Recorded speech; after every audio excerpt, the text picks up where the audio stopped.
আনুমানিক খ্রিস্টপূর্ব 1200 থেকে 1300 শতকের দিকে গ্রিক এবং ট্রয় নগরীর মধ্যে একটি যুদ্ধ সংঘটিত হয়, যা প্রায় 10 বছর ধরে চলে। মূলত প্রেমের জন্য এরকম একটি রক্তক্ষয়ী যুদ্ধের অবতারণা হয়।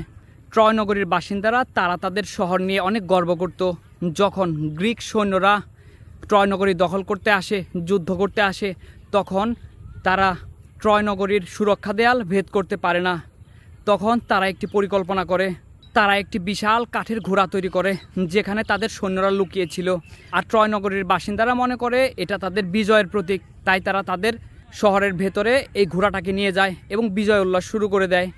কিন্তু রাতের বেলা যখন সবাই ঘুমাচ্ছিল, তখন ঘোড়ার ভেতর থেকে গ্রিক সৈন্যরা বেরিয়ে আসে এবং মূল দরজাটা খুলে দেয়।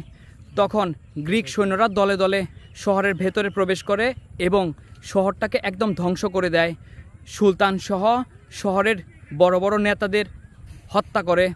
বন্ধুরা, এই ঘটনা থেকে আমরা কি শিখলাম? এই ঘটনা থেকে আমরা শিখলাম অতিরিক্ত প্রেম ভালো না, হোক সেটা কোনো ব্যক্তি বা কোনো দেশের প্রতি, যেমনটা করেছিল আওয়ামীরা ভারতের প্রতি, দিল্লির প্রতি, মোদির প্রতি।